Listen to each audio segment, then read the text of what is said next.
Good morning student, कैसे हैं भाई सब।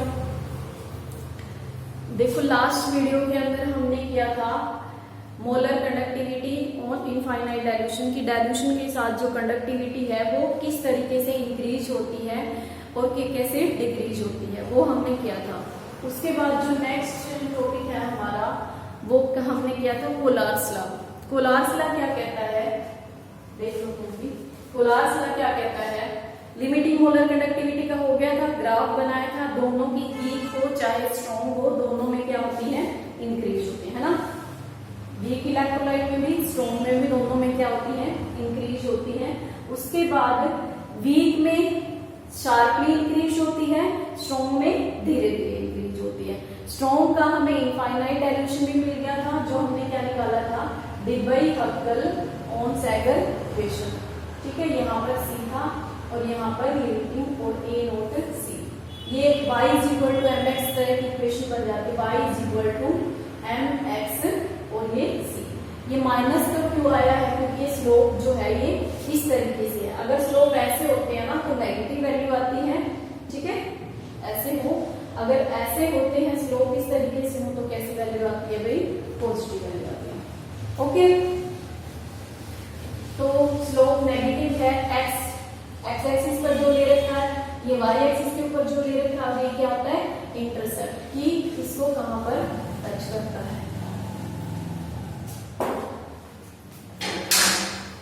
उसके बाद नेक्स्ट जो है हमारा नेक्स्ट टॉपिक जो है वो क्या है, कोलार्स लॉ। कोलार्स लॉ क्या कहता है कि किसी भी इलेक्ट्रोलाइट के लिए, कोलार्स लॉ क्या कहता है, कोई भी इलेक्ट्रोलाइट है, चाहे वो इलेक्ट्रोलाइट स्ट्रॉन्ग हो या फिर वीक हो। मान लेते हैं हम कोई इलेक्ट्रोलाइट ले लेते हैं AXBY, ठीक है, कोई इलेक्ट्रोलाइट ले लिया है हमने AXBY। उसका जो इसकी जो कंडक्टेंस होगी, इसकी जो मोलर कंडक्टेंस है उसको हम किससे दिखाते हैं, इस तरीके से दिखाते हैं ना मोलर कंडक्टेंस को, लैम्डा से। और इसको इनफाइनाइट वाले को यहाँ पर कई बार तो इन्फिनिटी लिखा हुआ मिलेगा या फिर नोट लिख दो, उससे कोई फर्क नहीं पड़ता भाई, ठीक है।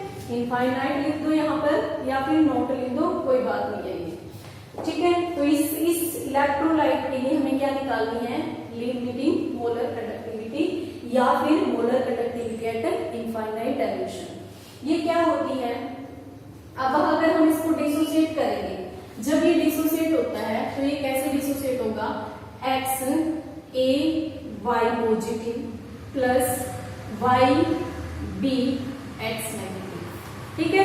ये क्या होते हैं, क्रॉस मल्टीप्लाई होते हैं चार्ज की, ठीक है। जो फॉर्मूला होता है इसका जो ये नंबर होता है ये इसके ऊपर चार्ज जाता है, और जो ये वाला होता है ये इसके ऊपर चार्ज जाता है, ठीक है। और ये x आगे आ जाता है, इसका y आगे आ जाता है और इसका चार्ज इसके ऊपर, समझ आया, ठीक है। तो इस तरीके से है ये। अगर हम इसको डिसोसिएट करेंगे, ये कैटायन में डिसोसिएट या एनायन में, तो जो इनकी मोलर कंडक्टिविटी होगी x आगे करेंगे और a y positive plus y limiting molar conductivity of b x negative, ठीक है। डेफिनेशन बोल रही हूं मैं क्या होती है, Kohlrausch's law state that limiting molar conductivity of an electrolyte is equal to sum of limiting ionic conductivity of cation and anion, each multiply, हर एक मल्टीप्लाई किया जाता है इसके साथ number of ion in electrolyte formula, फॉर्मूले के अंदर उसके जितने आयन हैं उसके साथ उसका मल्टीप्लाई किया जाता है। एग्जांपल देखो, अब जैसे कि मान लो H2SO4 के लिए निकालनी है, ठीक है, लिमिटिंग मोलर कंडक्टिविटी किसके लिए निकालनी है, H2SO4 के लिए। H2SO4 को जब हम ब्रेकआउट करेंगे, कैसे ब्रेकआउट होगा H2SO4, 2H positive plus SO4 negative, ठीक है। क्या कह रहे हैं, इसका चार्ज इसके ऊपर जाता है और इसका इसके ऊपर, ये SO4 है, पूरा SO4 तो एक ही है ना, ठीक है, पूरा SO4 तो 1 है, तो इस वजह से इसके ऊपर 1 पॉजिटिव, ये 2 है तो इसके ऊपर 2 नेगेटिव, ठीक है। और जो ये नंबर होता है ये आ गया, यही बताया था, ठीक है।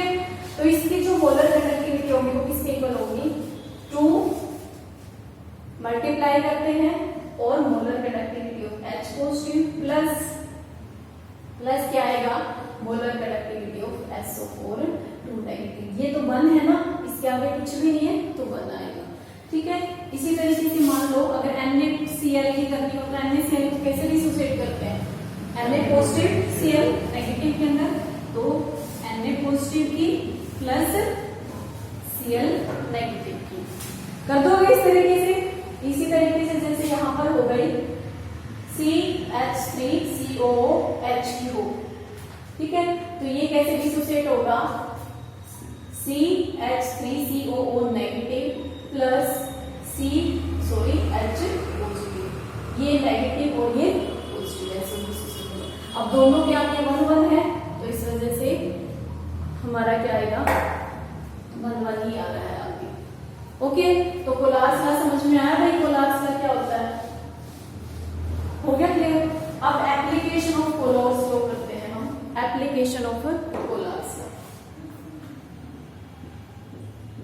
Application of Kohlrausch's law.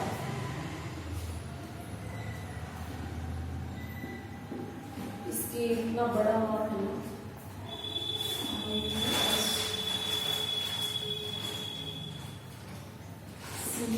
कोलार्स। सबसे पहली जो एप्लीकेशन है वो क्या है इसकी, find molar conductivity of weak electrolyte.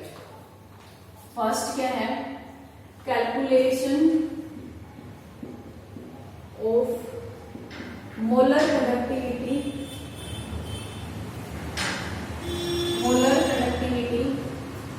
Eight infinite dilution, molar conductivity at infinite dilution for weak electrolyte, weak electrolyte। ठीक है, वीक इलेक्ट्रोलाइट के केस में क्या था भाई, वीक इलेक्ट्रोलाइट में नहीं आ रहा था हमारा, वीक इलेक्ट्रोलाइट में इस तरीके से हो गया था ना कल, यहाँ पर वीक इलेक्ट्रोलाइट के केस में ये इस तरीके से हो गया था, उसके और स्ट्रॉन्ग में ही था, वीक में पैरेलल हो जाता है और स्ट्रॉन्ग में जब हमने स्ट्रक्चर प्लॉट किया था तो ये ग्राफ यहाँ पर आ जाता है, बट वीक में ये पैरेलल हो जाता है तो इसका हमें इनफाइनाइट पॉइंट नहीं मिलता। तो जो कोलार्स लॉ है वो क्या बताता है, वीक इलेक्ट्रोलाइट के लिए इनफाइनाइट डाइल्यूशन निकाल सकते हैं। कैसे निकालते हैं, हम एक एग्जांपल लेके कर लेते हैं।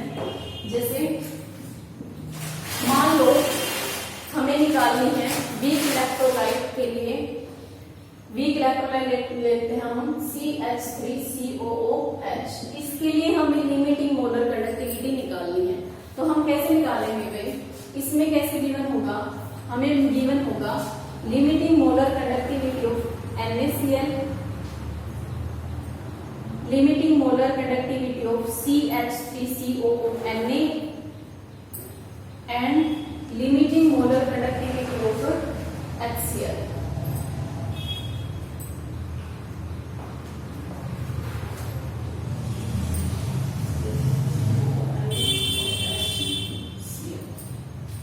ठीक है,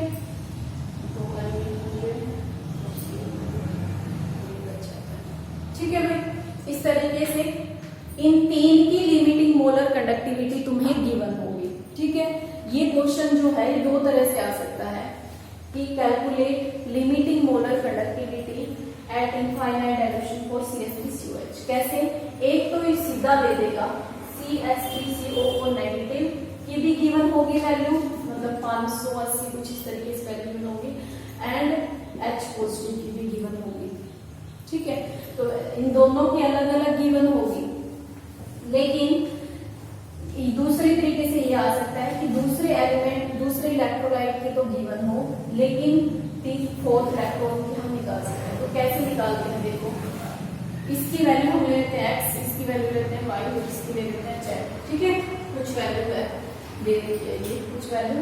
अब यहाँ पर देखो NaCl को अगर हम ब्रेकआउट करते हैं तो ये कैसे ब्रेकआउट होगा भाई, NaCl वाला इस तरीके से होगा, Na पॉजिटिव Cl नेगेटिव, और ये कैसे ब्रेकआउट होगा CH3COO Na कैसे ब्रेकआउट होगा, CH3COO नेगेटिव प्लस ये क्या है हमारा Na पॉजिटिव, और जो एक थर्ड वाला है HCl, ये कैसे ब्रेकआउट होगा, HCl ये H पॉजिटिव और Cl नेगेटिव। इतना समझ में आया, समझ में आया कैसे ब्रेकआउट होगा। और ये है, ये कैसे, इसके लिए हमें निकालनी है, CH3COH के लिए निकालनी है। ये किसमें ब्रेकआउट होता है, इसमें ब्रेकआउट होता है ना, ठीक है। तो भाई हम कैसे निकाल सकते हैं, हमें ये चाहिए दोनों, एक ये चाहिए एक ये चाहिए, इसकी वैल्यू, और अगर हम ये सब में मिल जाए, ऐसे मिल जाए तो हम निकाल सकते हैं ना, ठीक है। तो कैसे निकालेंगे, ये इक्वेशन फर्स्ट, ये इक्वेशन सेकंड और ये इक्वेशन थर्ड, समझ आया, equation second equation third, first second और थर्ड है ये। अब यहाँ पर क्या करोगे, फर्स्ट और सेकंड को ऐड कर दो, सॉरी सेकंड और थर्ड को क्या करो, ऐड कर दो और फर्स्ट को माइनस कर दो, ठीक है। देखो क्या कह रही हूं मैं, ऊपर लिख रही हूं भाई, करके ये इसको नोट डाउन कर लेना, ऐड इक्वेशन, ऐड करो इक्वेशन, कौन कौन सी इक्वेशन का ऐड करो, add equation second and third, second and third को ऐड करो और फर्स्ट को क्या करो, एंड सब्सट्रैक्ट फर्स्ट, ठीक है। फर्स्ट सेकंड थर्ड को ऐड करना है, थर्ड को माइनस करना है, कैसे कर दो। अब यहाँ पर C lambda of CH3COO Na plus lambda of NaCl plus lambda of HCl, इनकी वैल्यू गिवन होगी, ठीक है। इनकी वैल्यू यहाँ पर ये x दे रखी है, x प्लस ये HCl वाली तो माइनस कर दी है, नहीं NaCl वाली माइनस कर दी,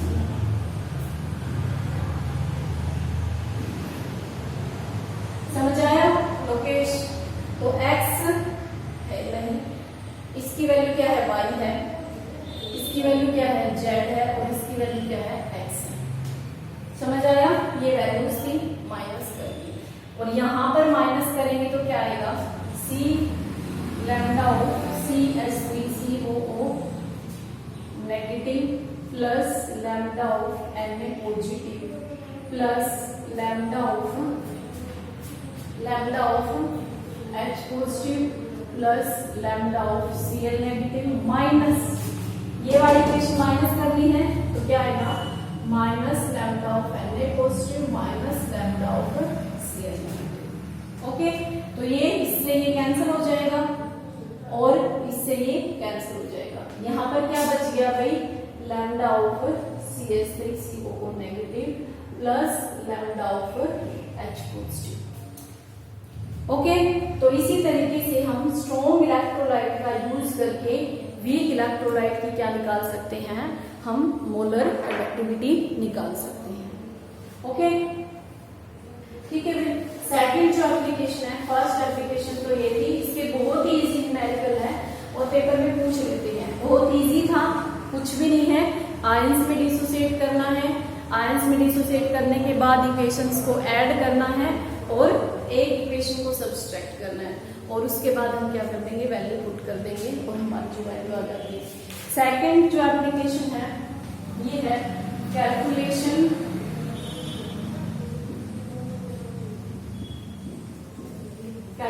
ऑफ डिग्री ऑफ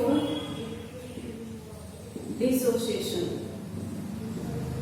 ठीक है, डिग्री ऑफ डिसोसिएशन निकाल सकते हैं। डिग्री ऑफ डिसोसिएशन को हमने किससे रिप्रेजेंट किया था भाई, अल्फा से, ठीक है। डिग्री ऑफ डिसोसिएशन को किससे रिप्रेजेंट किया था, अल्फा से। ये कैसे निकालते हैं, molar conductivity at any concentration और molar conductivity at infinite dilution, ठीक है। Molar conductivity at any concentration, molar conductivity at any concentration and molar conductivity at infinite dilution, ठीक है। Molar relativity at an infinite dimension. Third जो application है वो क्या है, कैलकुलेशन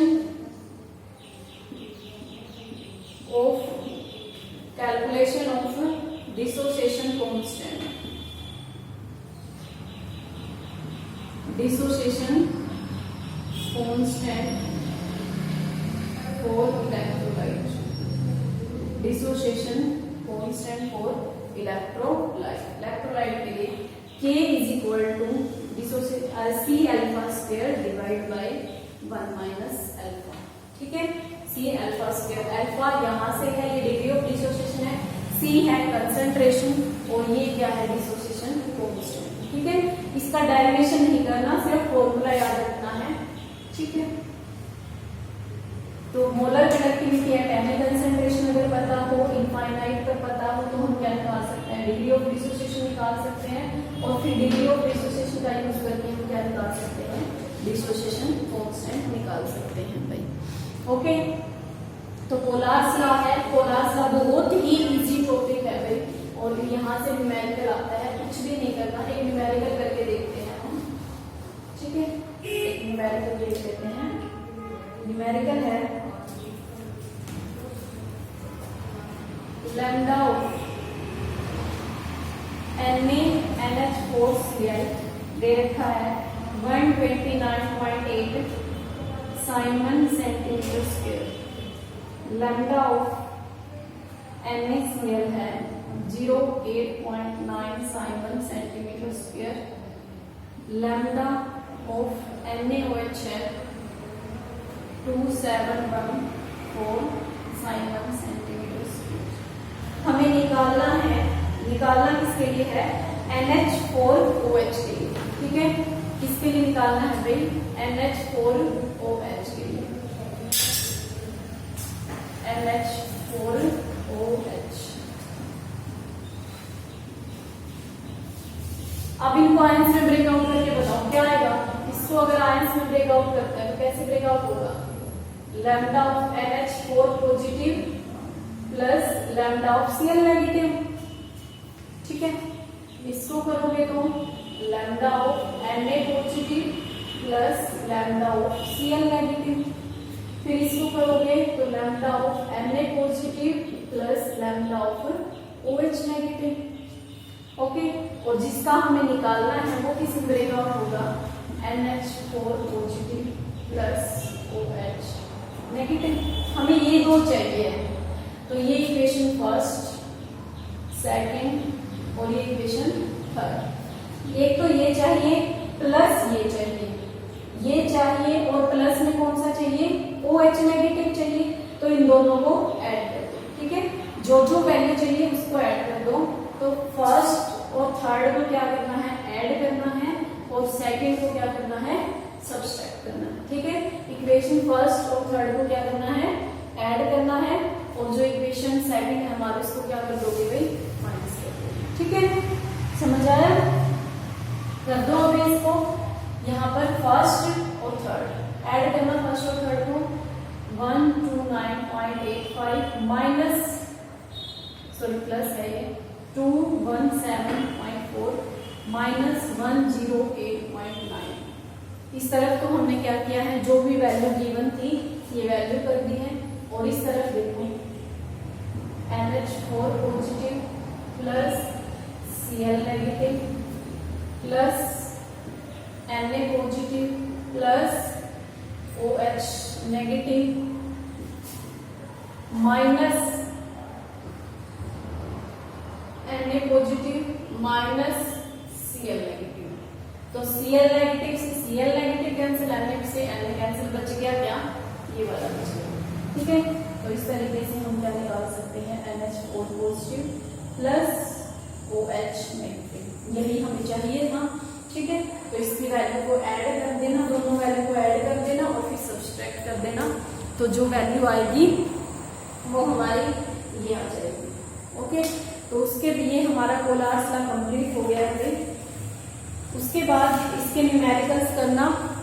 अगर न्यूमेरिकल्स में मतलब बहुत ही इजी न्यूमेरिकल है, ज्यादा डिफिकल्ट नहीं है, अगर न्यूमेरिकल्स में कोई भी डाउट आता है तो बता देना। कल जो हमारा टॉपिक होगा वो होगा गैल्वेनिक सेल, इलेक्ट्रोकेमिकल सेल और फिर उन दोनों के बीच में डिफरेंस। ठीक है, इलेक्ट्रोकेमिकल सेल के बारे में तुमने 11th क्लास में पढ़ा है कि इलेक्ट्रोकेमिकल सेल क्या होता है, इलेक्ट्रोलाइटिक सेल। जो तुम्हारा चैप्टर था, एक चैप्टर था रिडोक्स रिएक्शन वाला। रिडोक्स रिएक्शन वाले में था ऑक्सीडेशन क्या होती है, रिडक्शन क्या होती है। तो ऑक्सीडेशन और रिडक्शन की डेफिनेशन तीनों तरह से कि ऑक्सीडेशन किस तरीके से होता है, रिडक्शन किस तरीके से होता है, और फिर रिडोक्स रिएक्शन क्या होती है। फिर रिडोक्स रिएक्शन के बाद इलेक्ट्रोकेमिकल सेल क्या होता है, मींस इलेक्ट्रोकेमिकल सेल को हम किस तरीके से बनाते हैं। 11th क्लास वाला जो 8 चैप्टर है रिडोक्स रिएक्शन वाला, वो पढ़ के आना। फिर हम करेंगे इलेक्ट्रोकेमिकल सेल यहाँ पर, और ये कोलास लॉ की न्यूमेरिकल स्टडी करके आना। ठीक है भाई।